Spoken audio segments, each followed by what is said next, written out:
Hello बच्चों, welcome back to let's do chemistry channel. और मेरे प्यारे बच्चों कैसे हो? आई होप आपकी स्टडी बहुत अच्छी चल रही होगी। तो मेरे प्यारे बच्चों, जैसा कि आज फिर आपको जानते हो कि टॉप 10 क्वेश्चन बोर्ड के हम डिस्कस करने वाले हैं। और ये जो सीरीज चली है top 10 questions for board exam 2023, okay. तो मेरे प्यारे बच्चों, उसी सीरीज में आज हम फर्स्ट क्वेश्चन लेने वाले हैं। तो आज भी हम वही 10 क्वेश्चन का जिक्र करेंगे। तो उनमें से पहला क्वेश्चन क्या है तो लिखते हैं, और आप भी कॉपी पेन लेके जरूर आइए और लिखना शुरू कीजिए, ओके। यस, तो पहला क्वेश्चन देखो प्यारे बच्चों, पहला क्वेश्चन है डीएनए तथा आरएनए के जैविक कार्य समझाइए, ओके। तो ये हमारा पहला क्वेश्चन है, यानी डीएनए और आरएनए के हमको जैविक कार्य बायोलॉजिकल यानी बॉडी में क्या काम होते हैं वो बताने हैं, ठीक है। तो आंसर में आपको देखना है, क्या लिखना है। आंसर नंबर फर्स्ट का क्या करेंगे, तो डीएनए का क्या काम होता है, तो हम इसके दो पार्टीशन कर देते हैं। तो डीएनए के कार्य, ठीक है। तो डीएनए के कार्य लिखा और ये हेडिंग डाल के, ठीक है। तो क्या लिखा, डीएनए आनुवंशिकी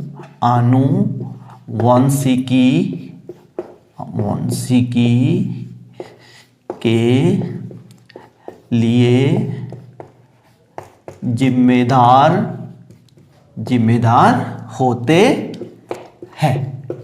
जिम्मेदार होते हैं, ठीक है। आनुवंशिकी तो जानते हैं ना, यानी जैसे आप पापा हैं, ठीक है, आपका जो बेटा होगा वो भी बिल्कुल आप जैसा ही छिछोरा होगा, ठीक है। अगर आप मक्कार तो आपका बेटा भी क्या होगा, मक्कार होगा।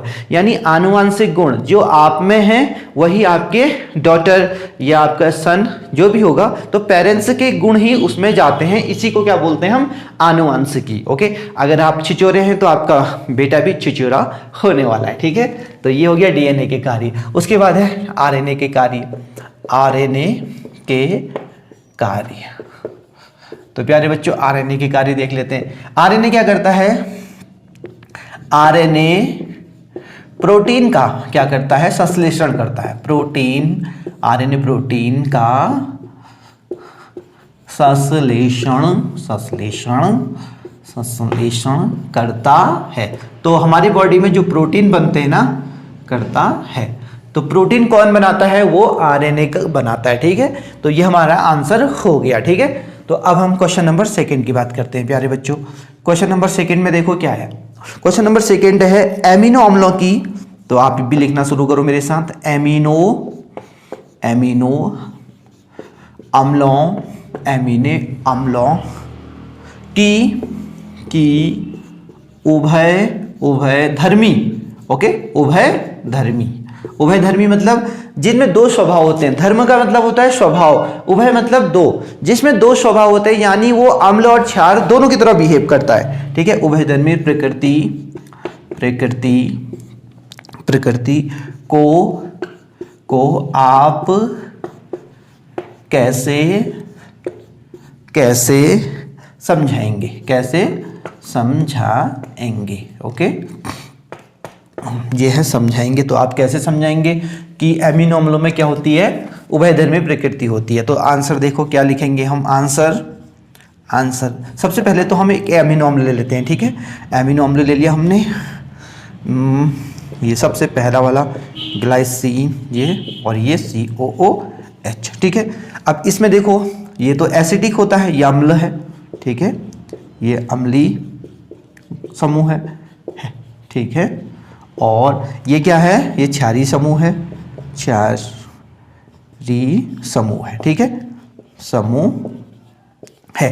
तो आपको यहां से दिख रहा होगा कि एमिनो अम्लों में दो समूह होते हैं। एक तो एमाइन, जिसे हम क्षारीय समूह भी कहते हैं, क्योंकि एमाइन जो होता है वो क्षार का गुण प्रदर्शित करता है, जबकि कार्बोक्सिलिक गुण जो ग्रुप है ना, वो कैसा गुण प्रदर्शित करता है, वो अम्लीय समूह यानी अम्लीय गुण प्रदर्शित करता है। तो अब हम लिखेंगे, देखो एमिनो अम्लों की उभयधर्मी प्रकृति को आप कैसे समझाएंगे। तो हम क्या लिखेंगे, देखो आंसर में एमिनो अम्लों में दो समूह होते हैं, ठीक है, जिसमें से एक कार्बोक्सिलिक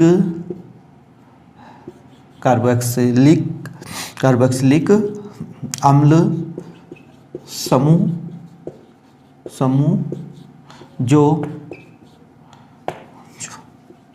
जो अम्लीय गुण प्रदर्शित करता है,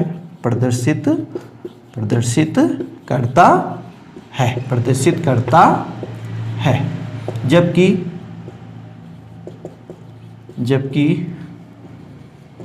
दूसरा समूह कौन सा होता है? एमीन, ठीक है, दूसरा समूह एमीन होता है जो क्षारी गुण प्रदर्शित करता है, ठीक है, जो क्षारी गुण प्रदर्शित करता है।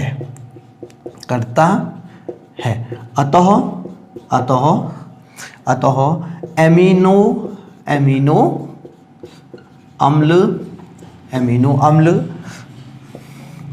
क्षार व अम्ल दोनों से, ठीक है, दोनों से अभिक्रिया करते हैं, ठीक है। ये हो गया, बस वो इतना लिखना है आपको, ठीक है। तो एमिनो अम्लों में दोनों गुण होते हैं, आई मीन दोनों ग्रुप होते हैं, एक अम्लीय समूह होता है, दूसरा क्षारीय समूह होता है, इसलिए ये दोनों यानी क्षार, अब उभयधर्मी किसे कहते हैं? जो क्षार और अम्ल दोनों के साथ अभिक्रिया कर लेता है उसे बोलते हैं उभयधर्मी, ठीक है प्यारे बच्चों। अब हम चलते हैं क्वेश्चन नंबर 3 की ओर, तो इसको जल्दी से नोट कर लो। तो क्वेश्चन नंबर 3 देखते हैं क्या है।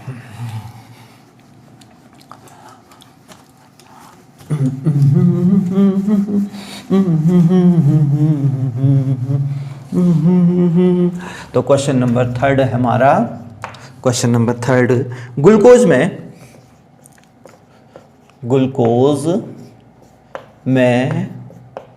एल्डिहाइड तथा 5 हाइड्रोक्सिल, ओके,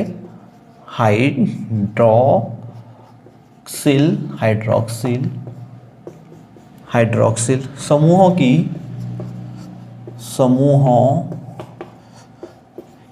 समूहों की उपस्थिति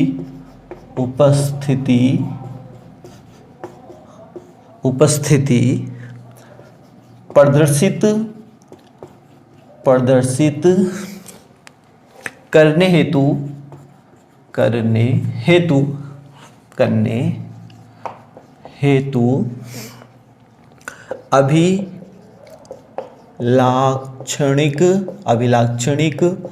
अभिलाक्षणिक अभिक्रियाएं लिखिए, ठीक है। तो अभिक्रियाएं भी लिखनी है हमको। पहले तो हम सबसे पहले ग्लूकोज में जाते हैं, अभिक्रियाएं लिखिए, तो अभिक्रियाएं भी लिखनी है। तो प्यारे बच्चे शुरू हो जाते हैं। तो सबसे पहले आंसर लिखते हैं, okay, to the point answer देना है। क्वेश्चन आंसर नंबर 3 हो गया, ठीक है। तो हम सबसे पहले इसको इरेज भी कर देते हैं बिकॉज स्पेस चाहिए, है ना।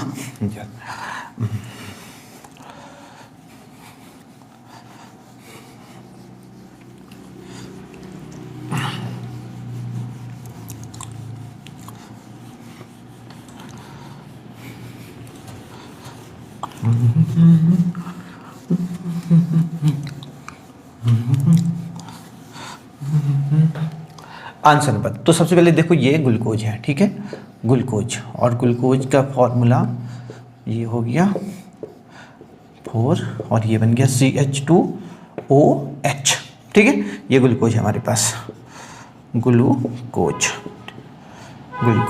अब ग्लूकोज पहले इसमें एल्डिहाइड ग्रुप होता है कि नहीं होता है, इसके लिए हम इसका क्या कर देंगे पता है, ऑक्सीडेशन करेंगे, ब्रोमीन पानी के साथ, ठीक है। तो ये किस में बदल जाता है, COOH में बदल जाता है, जिससे हमें अगर इसका ऑक्सीडेशन हो गया, ठीक है, एल्डिहाइड ग्रुप का, तो यहां से बदल जाता है, इसमें एल्डिहाइड ग्रुप होगा, ठीक है, ये है, ठीक है। तो ये बन जाता है ग्लूकोनिक अम्ल। क्या बन जाता है ये, ग्लूकोनिक अम्ल, ग्लूकोनिक अम्ल। ये अभिक्रिया बहुत इंपॉर्टेंट है, ठीक है।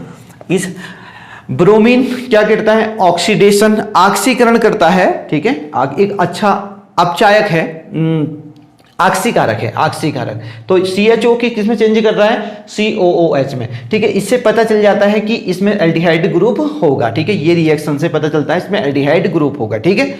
ये पहला हो गया। दूसरी रिएक्शन ये पता करना है कि इसमें 5 हाइड्रोक्सिल हैं, 5 OH ग्रुप हैं, ठीक है, 5 OH। देखो 4 तो यहाँ पर है, 1 यहाँ पर है, तो यहाँ पर इसमें रिएक्शन किससे कराते हैं, देखना, CHO, CH ग्लूकोज का फॉर्मूला लिखा, इसको 4 कर दिया, और यहाँ हो गया CH2OH, ठीक है। और इसकी रिएक्शन हमने करा दी एसिटिक एनहाइड्राइड से। किससे करा दी, एसिटिक एनहाइड्राइड, ये है, इससे करा दी। ये क्या है, एसिटिक एनहाइड्राइड, एसिटिक एनहाइड्राइड, टिक एनहाइड्राइड, ड्राइड, ठीक है बच्चों, ये है। जब इससे हम रिएक्शन कराएंगे ना, तो ये सिर्फ कहां पर अटैक करता है, एल्कोहल ग्रुप पे, ठीक है, OH ग्रुप पे। तो जिससे अब इसके कितने मॉलिक्यूल से लगे उसमें, जब अभिक्रिया हुई 5 मॉलिक्यूल से, तो इससे ये पता चल गया कि ग्लूकोज में 5 OH ग्रुप होते हैं, 5 OH ग्रुप होते हैं, और एक क्या होता है, एल्डिहाइड ग्रुप होता है, ठीक है। तो यहां पर रिएक्शन के दौरान हमको मिला CHO और CHO, C double bond O, CH3, ठीक है, ये हो गया। और यहाँ इसके कितने मिल गए, 4 मिल गए, और ये बन गया CH2O, C double bond O, CH3। Okay प्यारे बच्चों, ये हो गया। और पेंटा एसीटेट, क्या मिला, पेंटा एसीटेट, पेंटा एसीटेट, ये पेंटा एसीटेट बना, ठीक है। तो जब हमने ग्लूकोज की, ये ग्लूकोज का फॉर्मूला है, इसकी रिएक्शन कराई एसिटिक एनहाइड्राइड से, तो एसिटिक एनहाइड्राइड के 5 मॉलिक्यूल से लगे, और ये देखो उन्होंने क्या कर दिया, OH ग्रुप को रिप्लेस करके यहाँ पर कौन सा ग्रुप लगा दिया, ये एस्टर ग्रुप है, ठीक है। तो एस्टर बना दिया इनको, जहां से ये पेंटा एसीटेट बना। और ये रिएक्शन प्रूव करती है कि किसी ग्लूकोज में 5 OH यानी हाइड्रोक्सिल ग्रुप होते हैं। और ये रिएक्शन प्रूव करती है कि एल्डिहाइड, आई मीन ग्लूकोज में एल्डिहाइड ग्रुप भी प्रेजेंट होता है, ठीक है। तो कमेंट करके जरूर बताओ कि फ्रक्टोज में कौन सा ग्रुप होता है, ठीक है, कौन कौन से ग्रुप होते हैं। कमेंट सेक्शन में मैं जरूर देखूंगा, वहां मिलना चाहिए, ठीक है। तो जल्दी से कमेंट करके बताओ कि फ्रक्टोज में कौन से फंक्शनल ग्रुप होते हैं। ओके, तो जल्दी से इसे नोट करो प्यारे बच्चों। अब हम चलते हैं सीधे क्वेश्चन नंबर 4 में, ठीक है। तो आई होप आपने नोट कर लिया होगा। अब मैं इसे इरेज कर देता हूं। तूने मारी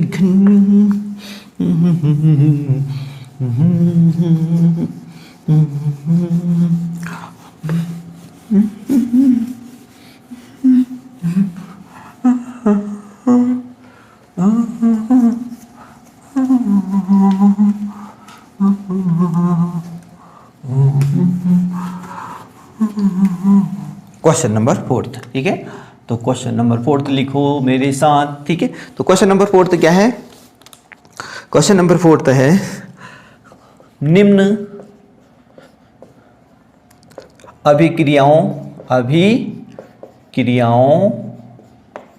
निम्न अभिक्रियाओं को समझाइए,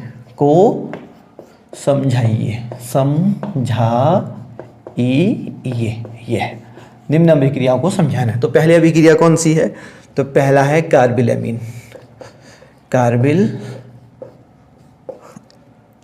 एमीन अभिक्रिया,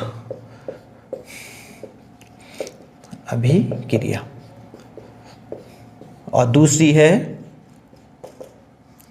डायएजोकरण, ठीक है, यह है डायएजोकरण। और तीसरी है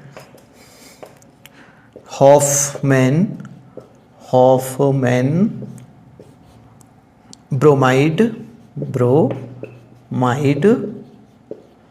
अभिक्रिया। तो ये 3 अभिक्रियाएं आई हैं। देखो एक एक नंबर की हैं ये, इसमें ये नहीं कि पूरी कथा लिख देनी है आपको, ठीक है, सिर्फ उसकी जो इक्वेशन है ना वही लिखनी है। तो ये क्या करता है, कार्बिल एमीन, एमीन ग्रुप को, देखो हमने एमीन ग्रुप लिखा, ये एमीन ग्रुप लिख दिया। एमीन ग्रुप की रिएक्शन हमने कराई क्लोरोफॉर्म और KOH, और ये हो गया एल्कोहलिक, ठीक है, एल्कोहलिक। तो एल्कोहलिक को रिएक्शन कराई तो क्या बना दिया इसने, NC, आइसोसाइनाइड बना दिया। क्या बना दिया, आइसोसाइनाइड, और 3 क्या है, KCl, और 3 क्या बन गया, वाटर। ये बन गया हमारा। तो ये आइसोसाइनाइड होता है, ठीक है। कौन होता है, आइसोसाइनाइड। R क्या है, एल्किल ग्रुप है, ये तो आप जानते हैं। R की जगह पे आप कोई भी एल्किल यूज कर सकते हैं, मैथिल यूज कर सकते हैं, एथिल यूज कर सकते हैं, प्रोपिल, ब्यूटिल, पेंटिल, ओके, कोई भी चीज याद यूज कर सकते हैं, ओके, याद आपको है ही, ठीक है। तो ये बस इतना लिखना है और कुछ लिखना नहीं है इसमें, ठीक है। डायजोगीकरण में क्या करते हैं हम, इसमें भी एमीन, ये एमीन होता है, ठीक है। इसकी रिएक्शन हम NaNO2 के साथ करते हैं और HCl भी डाल देते हैं, ठीक है, HCl भी यूज करते हैं इसमें, ओके। तो ये बन जाता है R डाइजो प्लस Cl, ठीक है। इस पर नेगेटिव चार्ज होगा और वाटर भी बन जाएगा। ये है डाइजोनियम ग्रुप, ठीक है। तो ये रिएक्शन डाइएजोनियम ग्रुप ये होता है। तो डाइएजोनियम ग्रुप में बदलने की जो प्रक्रिया होती है वो डाइजोनीकरण होती है। किसको, एमीन को। ये कौन सा एमीन है, देख लो, एमीन ग्रुप है ना, एमीन चैप्टर है ना हमारे इसमें, उसी का है ये, ठीक है। तो यहाँ पर कोई भी R तो कोई भी लगा सकते हैं हम, CH3 भी लगा सकते हैं, C2H5 भी यूज कर सकते हैं, ओके। तो R मतलब हो गया एल्किल, ठीक है। अब अगली पहुंचे हाफमैन ब्रोमाइड रिएक्शन में। हाफमैन ब्रोमाइड में क्या होता है कि जो हमारा क्या एमाइड ग्रुप होता है, क्या एमाइड ग्रुप, ये एमाइड ग्रुप है, ये एमाइड ग्रुप है, ठीक है। कौन सा ग्रुप है ये, एमाइड, ओके, ये एमाइड है, CONH2। और इसकी रिएक्शन हमने करा दी ब्रोमीन के साथ और KOH की प्रेजेंस में, ओके, या कोई भी बेस, ओके, जो भी बेस आप 4NaOH बेस की प्रेजेंस में, और इसने इसको किस में बदल दिया, CH3 एमीन में, ये, ठीक है। और ये प्रोसेस क्या कहलाती है, K2CO3, और ये 2KBr और प्लस 2H2O, ठीक है। ये अब देखो बच्चों ये देखो, हाफमैन ब्रोमाइड, ये एमाइड ग्रुप था, एमाइड ब्रोमीन और कोई भी बेस की रिएक्शन कराई, NaOH एक बेस है यानी क्षार है, तो इसने किस में बदल दिया, इसको एमीन में। अगर आपको ये बाय प्रोडक्ट याद नहीं भी हो, ठीक है, यानी सहत्पाद, तो कोई जरूरत नहीं है इनको लिखने की, बस यहीं पर इसको फिनिश करो, ओके, तो भी पूरा मार्क्स आपको मिलेगा, कीप इन माइंड, ओके। तो एक एक नंबर की नेमिंग रिएक्शंस आती हैं, 1 या 2 नंबर की, उसमें आपको ज्यादा कथा लिखने की ज्यादा जरूरत नहीं है, ठीक है। यस, और आंसर कैसे लिखने हैं ये बहुत जरूरी सीखना है, ठीक है, आंसर कैसे लिखे जाते हैं। तो मेरे प्यारे बच्चों क्वेश्चन नंबर 4 भी हमारा हो गया। अब हम चलते हैं क्वेश्चन नंबर 5 में, ठीक है। तो 5 नंबर का क्वेश्चन क्या है देखते हैं। तो नोट करो, पहले इसे नोट कर लिया तो जल्दी से इसका स्क्रीनशॉट ले लो और मैं इसे इरेज करता हूं। 4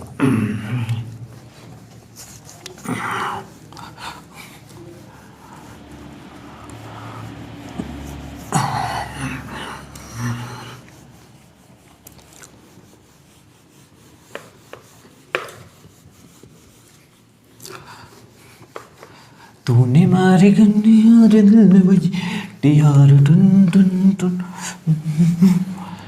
क्वेश्चन नंबर 5, क्वेश्चन नंबर 5, ठीक है। तो क्वेश्चन नंबर 5, उससे पहले हम मार्कर बदल देते हैं।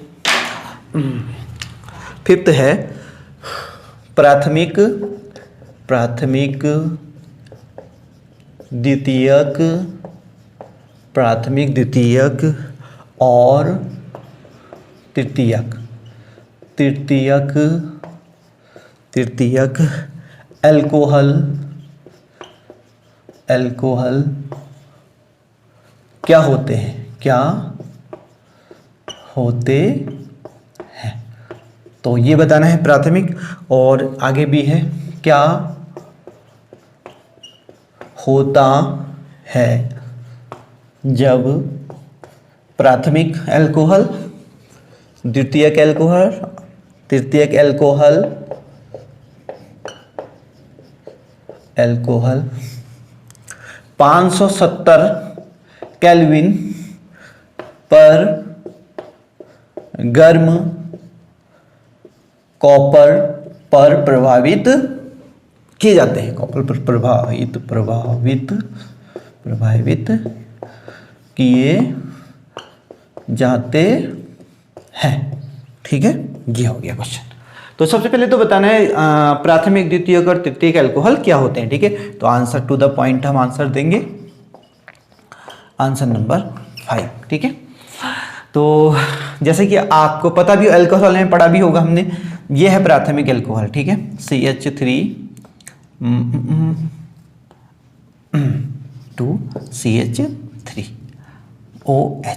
ठीक है, अल्कोहल के ग्रुप के बगल में जो कार्बन होता है, ठीक है, इस कार्बन पे जितने कार्बन होते हैं उसको बोलते हैं ये प्राथमिक। एक कार्बन लगा है ना, तो इसको ये प्राथमिक हो गया। द्वितीयक कार्बन के लिए देखो क्या करेंगे हम, ये हो गया द्वितीयक, इसके नीचे लिख देते हैं CH3 और एक H यहाँ OH, ये हो गया सेकेंडरी। देखो सेकेंडरी कैसे हुआ, अल्कोहल ग्रुप के बगल वाला कार्बन कितने कार्बन से जुड़ा है, 2 कार्बन से जुड़ा है, तो ये सेकेंडरी हो गया, यानी द्वितीयक हो गया। प्राथमिक ऐसे भी लिखते हैं, हाँ याद रखना है, और ये हो गया तृतीयक।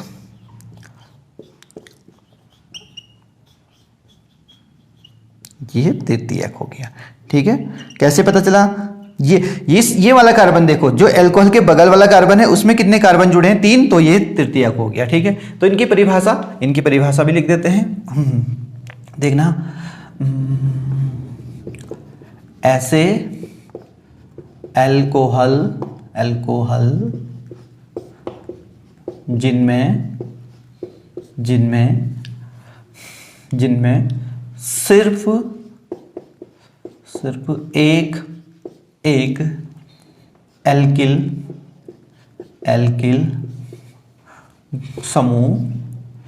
एल्किल समूह जुड़ा होता है। ठीक है, सिर्फ एक। ठीक है, ये लैंग्वेज कुछ भी हो सकती है, डिफरेंट भी लैंग्वेज हो सकती है। ठीक है, तो जो आपने पढ़ी है वो अच्छी है, लेकिन जो फीलिंग है, जो कॉन्सेप्ट है वो सेम ही है, उसमें कोई डिफरेंस नहीं है। ठीक है, और यहाँ पर एक ही से जुड़ा होता है। अब इस वाले में देखो क्या होगा, इस वाले में होगा कि ऐसे अल्कोहल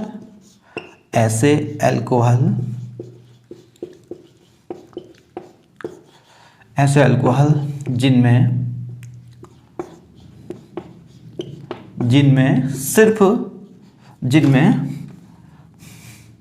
2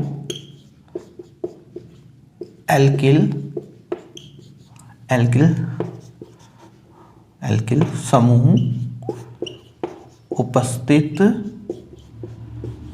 होते हैं।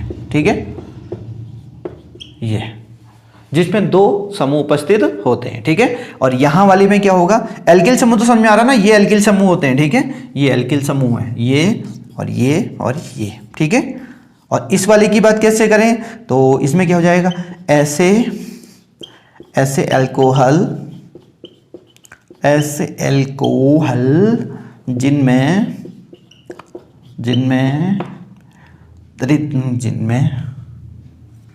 जो लिख दिया हमने, जिनमें 3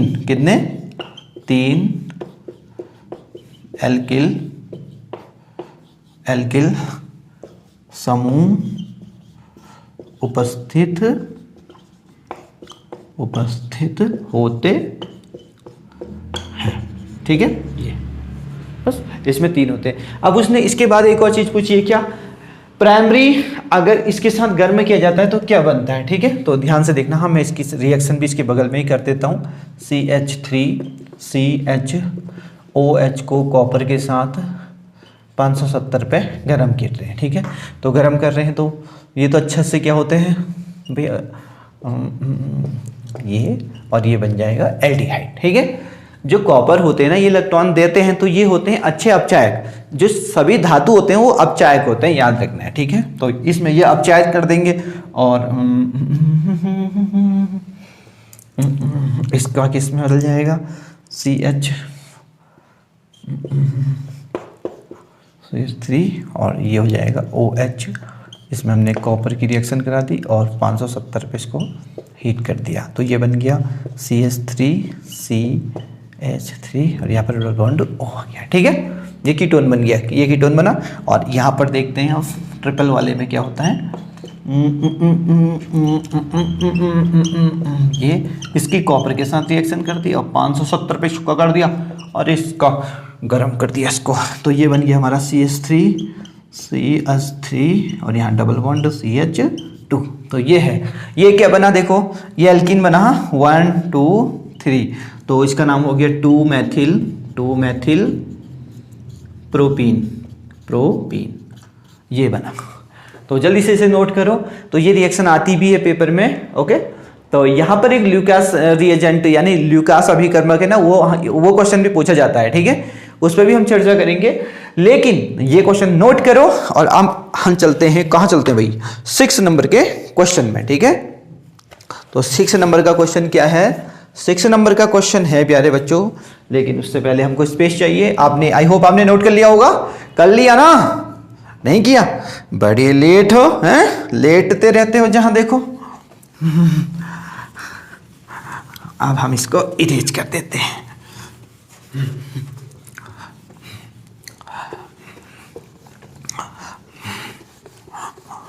तूने मारी एंट्री यार दिल में, एंटी यार टुन टुन टुन टुन टुन टुन टुन टुन।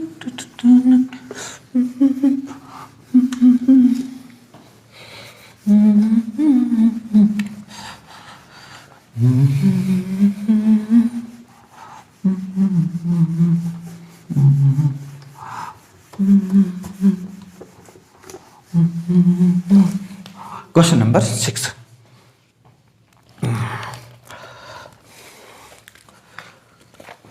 क्वेश्चन नंबर 6 देखो क्या है। ओस्टवाल्ड प्रक्रम से, ओस्टवाल्ड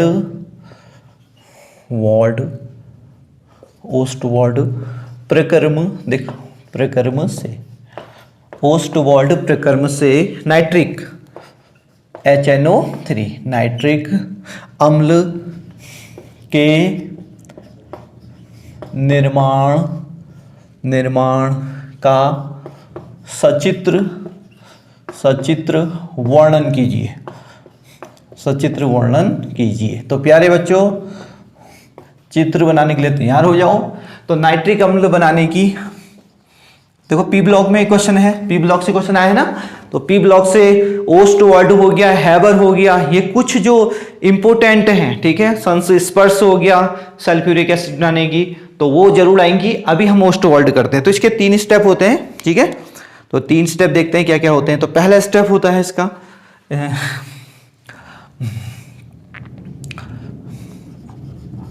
ओस्टवाल्ड प्रक्रम से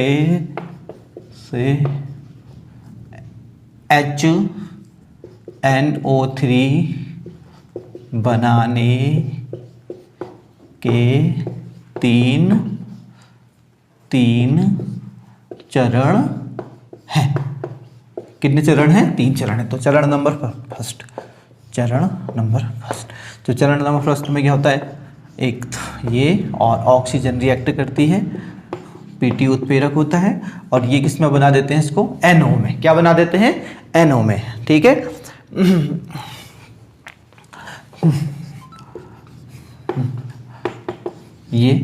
ये बैलेंस भी कर दिया हमने, ठीक है।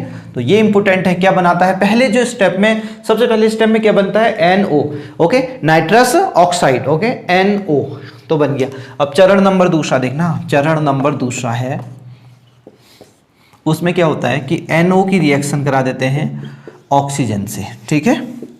तो इसको बैलेंस से कर लेते हैं ये, और तो क्या बना दिया, देखो जल्दी से देखो क्या बन गया, नाइट्रोजन डाई ऑक्साइड। क्या बना? नाइट्रोजन डाई ऑक्साइड बन गया, ठीक है।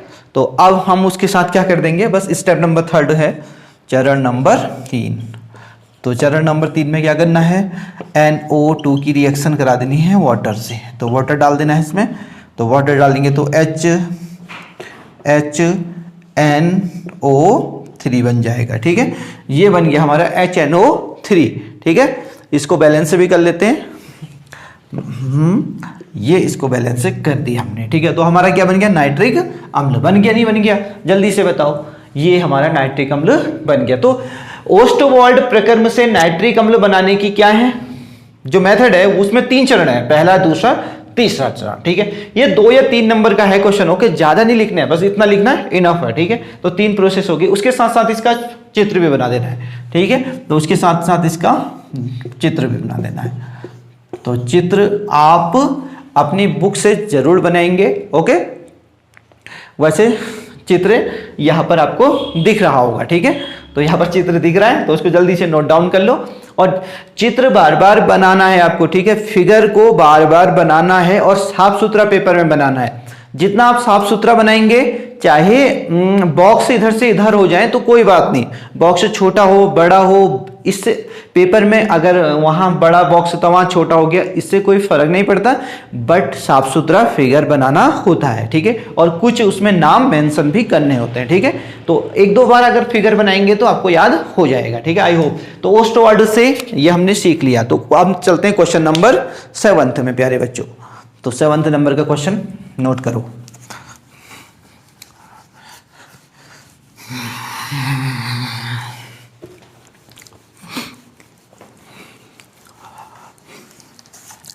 ला ला ला ला ला ला ला ला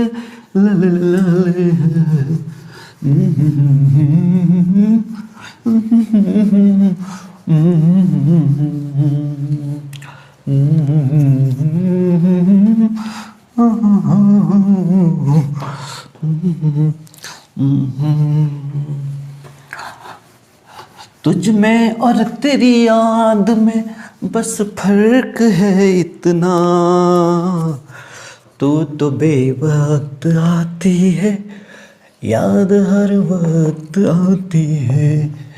हॉबर हॉबर प्रकर्म, हॉबर प्रकर्म द्वारा, हॉबर प्रकर्म द्वारा ammonia, ammonia, ammonia, ammonia, ammonia के निर्माण, के निर्माण, तो के निर्माण, के निर्माण का सचित्र वर्णन कीजिए, सचित्र वर्णन कीजिए।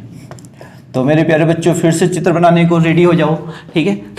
तो चित्र बनाते बनाते कहीं बोर तो नहीं हो गए आप? यस, आई होप आप बोर नहीं हुए हो, ठीक है। तो क्वेश्चन नंबर 7 का क्वेश्चन आंसर, ठीक है। तो हैबर प्रक्रम से कैसे बनाई जाती है? तो हैबर प्रक्रम से कैसे बनाई जाती है, तो हम लिख देते हैं। हम सबसे पहले नाइट्रोजन गैस होती है ना, और उसके साथ साथ क्या डालते हैं, हाइड्रोजन गैस डालते हैं, ठीक है। और इसकी जो NH3 और ये 2, और ये भी गैस होती है। और ये जो अभिक्रिया है ना, ये होती है ऊष्माक्षेपी। क्या होती है? ऊष्माक्षेपी ये होती है, ठीक है। तो ये हो गया। जो इसमें थोड़ा लिख भी देंगे, ठीक है। हम थोड़ा क्या लिख देंगे, जब हम नाइट्रोजन से ऑक्सीजन यानी अमोनिया हैबर प्रक्रम से नाइट्रोजन और हाइड्रोजन गैस से बनाई जाती है, ठीक है। हाबर प्रक्रम में अमोनिया, नाइट्रोजन व हाइड्रोजन गैस से बनाई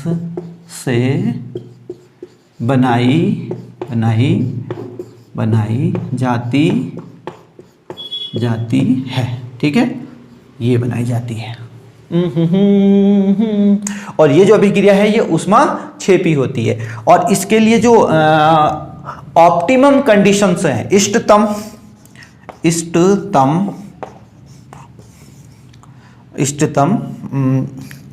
दशा क्या है, बताओ जल्दी से। इष्टतम दशा क्या है? एक तो इसका क्या करना पड़ेगा, निम्न ताप निम्न करना पड़ेगा, निम्न ताप व उच्च दाब।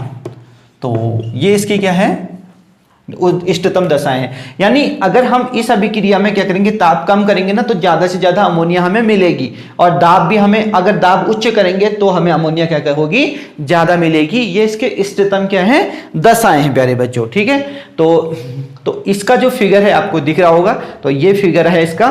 ठीक है, तो इसे जल्दी से नोट डाउन करो, और ये इसकी अभिक्रिया है। ठीक है, तो मेरे प्यारे बच्चों आई होप आपको समझ में आ गया होगा। और ये जो अभिक्रिया होती है ये उत्क्रमणीय होती है, याद रखना है। यानी इससे ये भी बन सकता है और इससे ये भी बन सकता है, उत्क्रमणीय अभिक्रिया होती है। ठीक है, तो क्वेश्चन नंबर 8 में चलते हैं प्यारे बच्चों। क्वेश्चन नंबर 8 में, क्वेश्चन नंबर 8 क्या है, हार्डी सुलझे, हार्डी सुलझे, सुलझे, हार्डी सुलझे, हार्डी सुलझे का नियम समझाइए, समझाइए।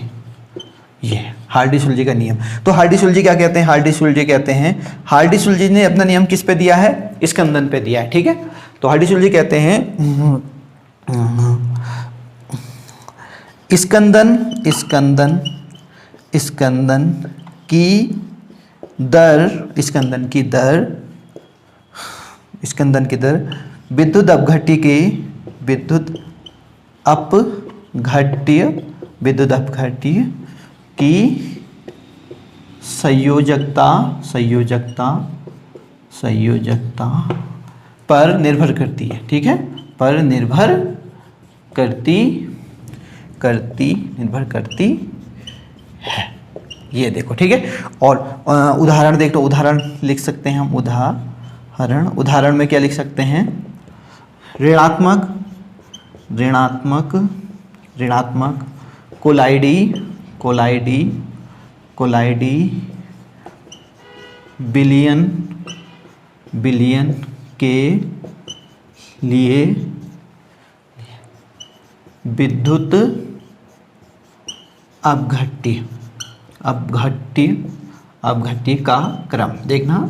ये तो सबसे ज़्यादा जो ऋणात्मक कोलाइड होगा ना, उसको सबसे पहले अपघटन, आई मीन उसका स्कंदन कौन करेगा, एल्युमिनियम, क्योंकि इस पर 3 चार्ज है। उसकी संयोजकता, उसकी जितनी ज़्यादा संयोजकता होगी विद्युत अपघट्य की, वो उतनी जल्दी क्या करेगा, स्कंदन करेगा। ठीक है, और फिर कैल्शियम की डबल, और फिर सोडियम की प्लस हो गया। ठीक है, ये एग्जाम्पल है।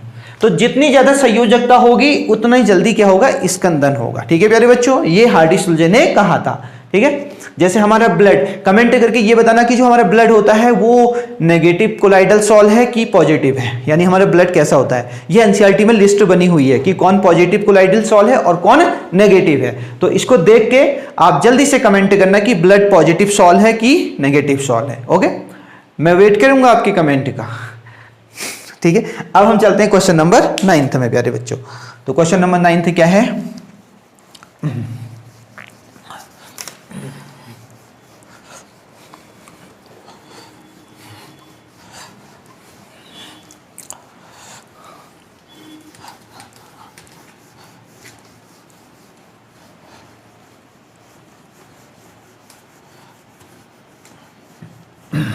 तो क्वेश्चन नंबर 9 लिखने जा रहे हैं हम। क्वेश्चन 9 है, टिंडल प्रभाव पर टिप्पणी लिखिए। टिंडल प्रभाव, टिंडल प्रभाव क्या होता है ये बताना है। टिंडल प्रभाव पर टिप्पणी, टिप्पणी लिखिए। ठीक है, अरे 1 नंबर का क्वेश्चन है। ठीक है, अब लिखना कितना है, 1 नंबर में क्या लिखोगे भैया, 50 लाइन लिखोगे का, तो आंसर नंबर 9। ठीक है, तो टिंडल प्रभाव, टिंडल प्रभाव, प्रभाव, टिंडल प्रभाव। तो सबसे पहले हम क्या लेंगे, हेडिंग टिंडल प्रभाव, और उसके बाद हम क्या करेंगे, इसकी परिभाषा लिखेंगे। तो परिभाषा क्या है, किसी, किसी कोलाइडी विलयन में। ठीक है, कोलाइडी, कोलाइडी विलयन में, विलयन, कोलाइडी विलयन में, किसी कोलाइडी विलयन में, कोलाइडी, कोलाइडी कणों द्वारा, द्वारा प्रकाश का प्रकीर्णन, प्रकाश का प्रकीर्णन, प्रकीर्णन टिंडल प्रभाव कहलाता है। टिंडल प्रभाव कहलाता है, कहलाता है। ये है प्यारे बच्चों। तो टिंडल प्रभाव क्या होता है? तो ये टिंडल प्रभाव था प्यारे बच्चों। टिंडल प्रभाव क्या होता है? टिंडल प्रभाव रियल में ये प्रभाव फैराडे ने स्टार्ट किया था, लेकिन जो इसका संपन्न यानी इसकी जो लास्ट में काम किया था वो टिंडल ने किया था, इसलिए टिंडल के नाम से ही विख्यात है। ठीक है। अब इस प्रभाव में क्या था कि जो कोलाइडी कण में कोलाइडी कण, कोलाइडी विलयन हो गया, कोलाइडी कण है उसमें, तो वो भी प्रकाश का प्रकीर्णन कर सकते हैं। ठीक है। जैसे कि हम कह सकते हैं कि जो आकाश का रंग नीला होता है, क्यों होता है? क्योंकि जो आकाश में धूल के कण हैं, तो धूल के कण वहां पर किस तरीके का काम करते हैं? कोलाइडी कण का काम करते हैं, और वो कोलाइडी कण प्रकाश के नीले प्रकाश का प्रकीर्णन कर सकते हैं। तो इसलिए हाँ, आकाश का रंग क्या होता है? नीला होता है, ऐसा कहा जाता है। ठीक है। तो प्रकाश का जो प्रकीर्णन है वो कोलाइडी कण करते हैं, और इसी को क्या बोलते हैं? टिंडल प्रभाव बोलते हैं। ठीक है। तो प्यारे बच्चों, क्वेश्चन नंबर 10 में चले जाओ अब। तो 10th वाला क्वेश्चन क्या है? 10th वाला क्वेश्चन क्या है? 10th क्वेश्चन है प्यारे बच्चों, स्कंदन। स्कंदन, स्कंदन, स्कंदन क्या होता है समझाइए। स्कंदन क्या होता है समझाइए, समझाइए। ठीक है। तो जल्दी से इसे नोट करो क्वेश्चन को। क्वेश्चन को 1 नंबर का क्वेश्चन है भैया, 1 नंबर में काल हो गए यार, पूरा रामायण थोड़ा ना लिखेंगे अब हम इसमें। ठीक है। स्कंदन क्या होता है? आंसर डाल देंगे हम सबसे पहले। स्कंदन तो किसी कोलाइडी विलयन में, कोलाइडी विलयन में, ठीक है, किसी कोलाइडी विलयन या कोलाइडी सॉल में, कोलाइडी विलयन में विद्युत अपघट्य क्या डालने वाले हैं हम? विद्युत अपघट्य क्या डालने वाले हैं? विद्युत अपघट्य। ठीक है। विद्युत अपघट्य किसे कहते हैं? विद्युत अपघट्य उन्हें कहते हैं जो पानी में डाल के अपने आयंसों में क्या हो जाते हैं? डिसोसिएट हो जाते हैं, टूट जाते हैं, उन्हें कहते हैं like NaCl। Keep in mind, किसी कोलाइडी विलयन में विद्युत अपघट्य डालने पर विलयन का अवक्षेपण प्राप्त होता है, अवक्षेपण बन जाता है। ठीक है। अवक्षेपण प्राप्त होता है। इस प्रक्रिया को स्कंदन कहते हैं। स्कंदन कहते हैं। ठीक है। इस प्रक्रिया को क्या कहते हैं? स्कंदन कहते हैं। ठीक है। तो जैसे कि हमें पता होता है कोलाइडी कणों पे आवेश होता है, धनावेश या ऋणावेश। तो बहुत सारे जो कोलाइडी सॉल होते हैं वो धनावेशित होते हैं, कुछ होते हैं जो ऋणावेशित होते हैं। तो और कमेंट करके जरूर बताना कि जो हमारा ब्लड है वो किस तरीके का कोलाइडी सॉल है, यानी पॉजिटिव है कि नेगेटिव है। ठीक है। तो अब हमने उसमें क्या डाल दिया? विद्युत अपघट्य। विद्युत अपघट्य डालने पर जो कोलाइडी कणों पे आवेश होता है ना, वो क्या हो जाता है? खत्म हो जाता है, यानी जो कोलाइडी सॉल हैं वो न्यूट्रल हो जाते हैं, और न्यूट्रल होने की वजह से वो नीचे सेटल डाउन हो जाते हैं, बैठ जाते हैं, उनका अवक्षेपण बन जाता है, अवक्षेपण बन जाता है। और इसी प्रक्रिया को क्या बोलते हैं? स्कंदन बोलते हैं। ठीक है। जैसे हमारी ब्लड क्लॉटिंग होती है ना, खून का थक्का बनना, वो भी स्कंदन का ही उदाहरण है। ठीक है। तो हम यहां पर कह सकते हैं कि खून का स्कंदन हो रहा है। ठीक है। तो मेरे प्यारे बच्चों, आज के 10 क्वेश्चन से कंप्लीट हो गए, और अगर वीडियो पसंद आए तो प्लीज लाइक, शेयर और कमेंट करना बिल्कुल मत भूलिएगा। और अगर जितना आप शेयर करेंगे, जितना कमेंट करेंगे, तो वो उससे हमें मोटिवेशन मिलेगा, और मोटिवेशन मिलेगा तो हम बैक टू बैक वीडियो लाते रहेंगे। Top 10 question Uttarakhand board exam 2023। और मेरे प्यारे बच्चों, खूब पढ़ना। ओके। और आजकल कम से कम 15 घंटे, 13 घंटे या 12 घंटे। ओके। और तुम्हें क्या बनना है? टॉपर बनना है। और इसी ब्लेस के साथ मैं मिलता हूं आपको एक नेक्स्ट वीडियो में फिर से टॉप 10 क्वेश्चन लेके। तो तब तक अपने प्यारे से पीके सर को विदा दीजिए। Happy learning. जय हिंद, जय भारत।